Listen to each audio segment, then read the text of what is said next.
네, 어벤져 전략회의 7월 17일 수요일 순서 진행하겠습니다. 오늘은 재헌절입니다. 여러분 깜빡하셨죠? 저도 깜빡할 정도로 정말 재헌절이었나라는 생각이 듭니다. 이때면 국회에서 기념식도 가지고 또 여러 가지 헌법에 대한 의미들을 되새기는데요.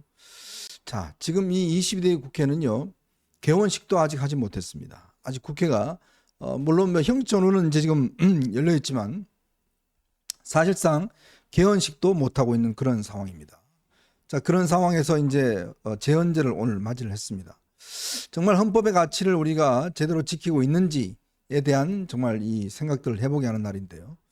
아무리 그렇지만 지금 역대 최장기, 그러니까 즉 역대 국회 들어서서 가장 오랫동안 지금 이 개원식을 못한 그런 지금 국회가 되고 있습니다. 그러네요. 그래서 뭐 간이로 하자 뭐 이런 등등이 있지만 진짜 이거야말로 눈 가리고 아웅하는 거 아니겠습니까? 왜 못하겠습니까?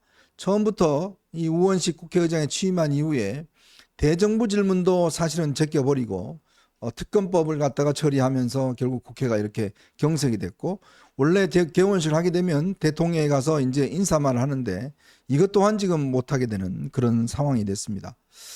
참 국회가 열려 있지만 열려 있는 게 사실상 아닌 그런 국회가 되어버린 것 같습니다. 네, 참 이게 이 국회가요. 지금 특히나 이제 여소야대 상황에서 국회가 저렇게 파행된다는 것은 국가 국정 운영의 한 축이 사실상 기능 뭐 마비까지도 갈 수 있는 네. 뭐 그런 심각한 문제가 됩니다. 그래서 하여간 지금 우리 국회가요. 갈수록 이게 더 이런 그 여야 간의 갈등으로 인한 국회 파행이 일상화되는 거 아닌가, 참 안타까움을 금할 수가 없네요. 네. 참 여러 가지로 지금 국가가 위기 상황에 접어들고 있습니다. 특히 외교 안보와 관련해서는 대통령이 최근에 나토 회의를 갔다 왔지만 지금 뭐 미국 대선판이 완전 요동치고 있지 않습니까? 트럼프 전 대통령의 피격 사건으로 인해서 미국 대선이 거의 트럼프로 굳어지는 분위기로 가고 있습니다. 자, 그렇다면 이런 상황에 우리가 어떻게 준비해야 될 것인지에 대한 어떤 국가적 어젠다가 분명히 지금 놓여 있는 상황인데, 아마 여러분 어제 그제 토론회 이렇게 보셨습니다만은 집권 여당의 정말 대표를 뽑는 토론회의 수준이 왜 이렇게 낮을까라는 저는 이 생각들을 자꾸 하게 됩니다. 그렇죠. 정말 토론의 수준과 품격 뭐 이거 찾아볼 수가 없습니다. 그냥 뭉뚱그려서 뭐 다 제가 일반적으로 비난하는 것은 쉽지만 특히 국회의원을 오래 하셨다는 분들, 오래 한 분들의 이 어떤 문제에 대한 관점, 어떤 문제의식 이런 게 너무나 제가 볼 땐 실망스러워요. 오로지 그냥 뭐 한동훈 후보를 잡겠다고 뭐 여러 가지 그런 것만 이야기를 하는데 본인이 그동안 5선 4선 하면서 나름대로 국정에 대한 또 국가에 대한 비전을 갖고 있을 거 아니겠습니까? 그렇겠죠. 그런 부분들을 좀 토론하면 될 텐데 참 그런 걸 보면서 정말 국회의원도 공부 안 한다. 저는 참 그런 느낌 많이 듭니다. 그래도 저분들은 그나마 이제 대표 반열에 오른 분들인데 그럼요. 그런 분들마저도 질문하는 수준과 내용들을 보면 야, 저거밖에 안 돼 수준이? 라고 할 정도로 정말 기가 막힌 이야기들이 너무 많습니다. 그래 놔놓고 뭐 상대방 후보한테 아유 의정 활동을 안 해봐서 잘 모르시겠지만 자꾸 그런 식으로 이야기하는데 그런 본인들은요. 5선 4선한 본인들은 그렇게 잘합니까? 그냥 국회의원 선수만 늘리는 게 과연 대수인가요? 참 그런 걸 보면서 앞으로 뭔가를 되겠다라고 하는 분들은 정말 공부 열심히 하셔야 됩니다. 국정 현안에 대한 나름대로의 식견과 인식들 이걸 꼭 갖고 있어야 된다는 느낌을 갖습니다. 특히 오늘 좀 충격적인 소식 하나 먼저 전해드리겠습니다. 오늘 외신발로 전해진 지금 충격적인 소식인데요. 수미텔이라고 하는 사람이 있습니다. 이게 한반도 전문가인데요. 미 CIA 근무했던 대북 분석관 출신입니다. 지금은 뭐 미 외교협회 선임 연구원이 돼 있는데 간첩 혐의로 이 FBI가 기소했다는 지금 소식이 들어와 있습니다. 이 수미텔이라는 분은 1972년생인데요. 국내에 있다가 이 미국 하와이로 이민을 가서 거기서 이제 미국에서 대학을 나오고 CIA에 취업을 해서 꽤 오랫동안 CIA에서 이제 활동을 하고 있었는데 오늘 미국 당국이 지금 FBI 공개한 지금 내용을 보니까요.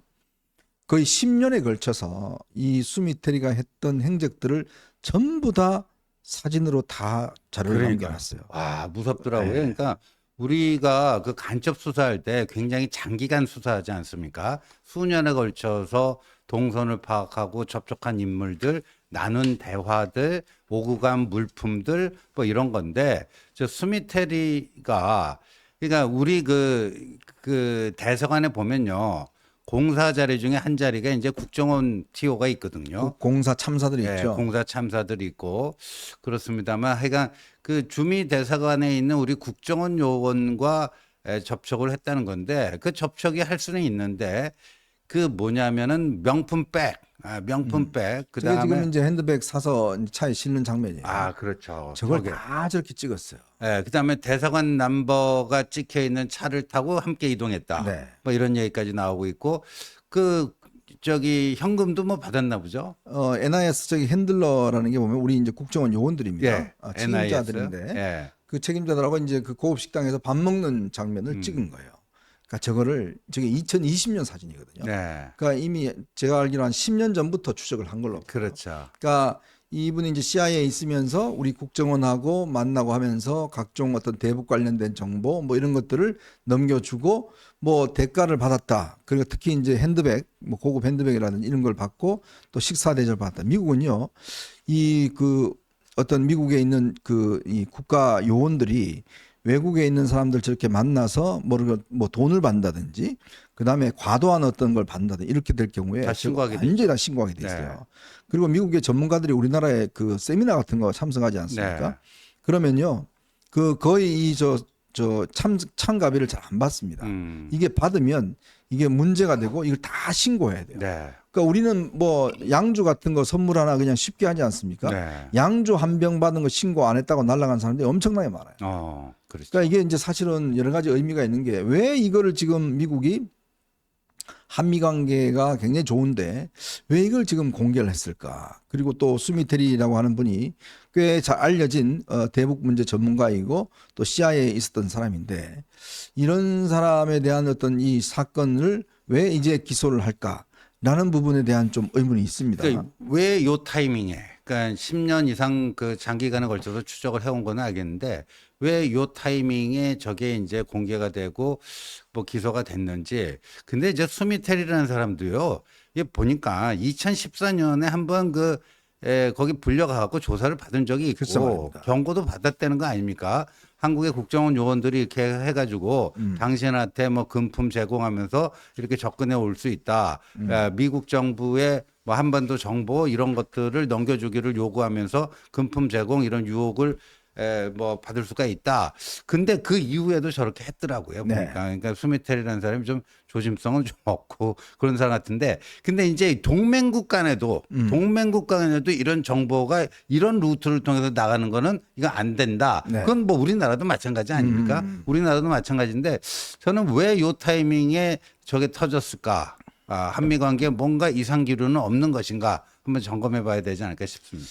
좀 미국 사회가 뭐 여러 가지 문제는 많지만 특히 공직 사회 같은 경우요. 저런 어떤 것들이 정말 철저하게 잘 되어 네. 있습니다. 그리고 저는 보셔서 알겠지만 모든 사진 자료 저런 것들을 전부 다 사실은 다 수집을 한 거예요. 네. 근데 지금 우리나라 국정원은 저거 할 수 있습니까? 못 합니다. 그러니까요. 지금 간첩의 범위가요. 특히 이제 요즘은 간첩이라는 게 굉장히 범위가 넓잖아요. 대공수사권이 지금 없어졌습니다. 사실은 경찰이지만 하고 있는데 경찰은 또 달라요. 이게 보면요. 이 사건만 하느라고 10년이 걸렸거든요. 그러면 이 사건은 한 사람이 계속 추적하는 거예요. 그러니까 그거 마찬가지로 지금 우리 국정원 같은 경우는 그 요원들이 많은데 지금 뭐 일단 민주당이 이제 아니 수사권뿐만 아니라 이제는 조사권까지도 없애겠다는 거예요. 네. 정말 철저하게 국정원의 어떤 간첩자는 기능을 없애겠다는 겁니다. 저런 무도한 지금 정권이 없애가 누가 유리하겠습니까? 저 김정은 김여정이 말 한마디만 하면 그냥 제깍제깍 다 듣잖아요. 네. 그런 걸 우리가 가만 놔두겠습니까? 지금요 간첩을 잡아도 문제예요. 잡았는데 이 그 간첩들이요 온갖 방법으로 민변의 도움을 받아서 재판을 기피하고 회피함으로 인해서 지금도요 대부분 잡힌 간첩들이 전부 다 나와 있습니다 지금. 그러니까요. 선고가 늦어졌어요. 네. 이거 굉장히 심각한 문제입니다. 뭐 그렇죠. 그러니까 잡는 것도 어려운데 네. 잡아놔도 구속시키지는 못해요. 예, 뭐 구속을 시켜도 뭐 여러 가지 재판부 기피 신청이라든가 변호인 교체라든가 온갖 수법을 다 써서 6개월 동안 구속 기간 만료되고 네. 뭐 이렇게 돼 갖고 또 불구속 상태에도 재판을 받게 되고 뭐 여러 가지 일들이 있는 거예요. 그러니까 지금 미국도 저 정도인데 동맹국에 대한 감시의 눈초리를 저 정도까지 하고 있는데 네. 우리는 동맹국이 아닌 적대 세력인 반국가 단체인 북한의 이런 간첩질에 대해서 저 정도의 우리 수사력과 정보력이 과연 있는 것인지 걱정이 됩니다. 정말 대한민국을 지켜야 됩니다. 대한민국 굉장히 어려운 상황입니다. 자, 근데 이 모든 어떤 제도적 장치들을 민주당이 하나하나씩 다 해체해 나가고 있습니다. 왜 그렇겠습니까? 결국은 우리의 안보를 해체시키려고 저는 하는 행태라고 보여지는데 과연 여러분 이런 사람들이 정권을 잡으면 되겠습니까? 정권을 잡으면 어떻게 되죠?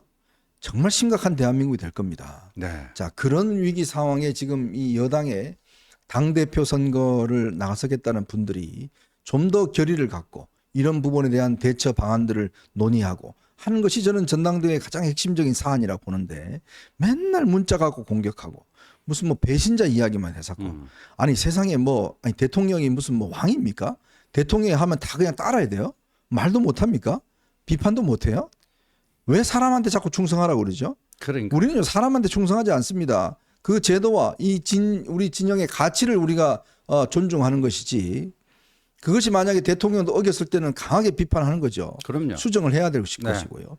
근데 그거는 하나도 비판 못 하면서 말 한마디 못 하면서 왜 그걸 비판하는 사람한테 그냥 이지매 하듯이 이렇게 하고 있는지 저는 정말 참 이 앞날이 깜깜합니다. 뭐 대통령이 다 잘하는 거 아니지 않습니까? 뭐 저 욕하셔도 좋아요. 왜 대통령 욕하냐고. 대통령 우리 저 비난할 겁니다. 못하고 있는 거 당연히 비난해야죠. 대통령 뭐 맨날 잘한다고 뭐 우리가 칭찬하겠습니까? 잘하고 있습니까? 잘하는데 지금 20% 지지율 올라가지 않습니까? 이걸 어떻게 하든지 간에 좀 해서 올려놓고 정권도 재창출하고 이렇게 해야 되는 거 아니겠습니까? 그런데 그걸 뭔가 배신자라고 그러면 뭐에 대한 배신이죠? 누굴 배신하는 거죠?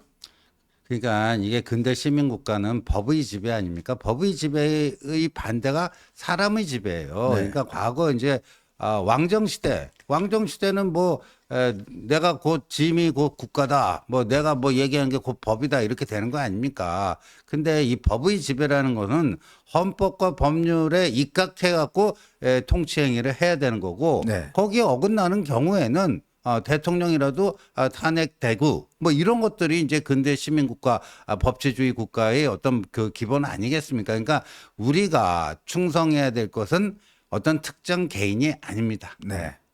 그 개인이 잘못된 길을 갈 때는 언제든지 우리가 비판을 하고 올바른 길로 갈 수 있도록 해야 된다. 우리는 사람에 충성하지 않습니다. 어벤져스는 사람에 충성하지 않습니다. 오로지 우리 자유 대한민국과 우리 진영의 어떤 이익을 위해서만 일할 뿐입니다.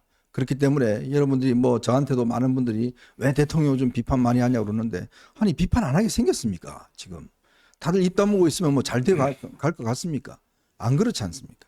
그래도 저희들이라도 뭔가 비판을 해줘야지만이 올바른 길로 가지 않겠습니까? 이 우리 비판도 듣기 싫다 그러면 어쩔 수 없는 것이고요. 그렇지만 정권이라는 게 5년만 있는 게 아닙니다. 그 이후에 또 한 번의 정권, 또 한 번의 정권 이런 것들이 연장이 돼야지만이 대한민국이 올바로 서고 이렇게 안보를 해체하는 세력들을 막을 수 있는 거 아니겠습니까? 그러기 위해서 저희들은 무슨 욕을 하더라도 무슨 비난을 하더라도 저희는 꿋꿋하게 지켜 나가겠습니다. 자, 오늘은요. 지금 어제와 오늘에 이어서 어제 채널A 저녁에 있었고 오늘 아침에 CBS 토론이 있었습니다. 자, 이 토론에서요. 이번에는 보니까 나경원 후보가 한동훈 후보를 향해서 굉장히 매서운 공격을 하고 근데 그 공격의 내용이 보니까 좀 제가 볼 때는 좀 상식적으로 이해가 안 되는 그런 공격을 하고 있습니다.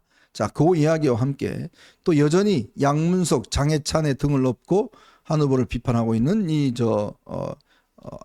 원희룡 후보 요 이야기 한번 해보고요.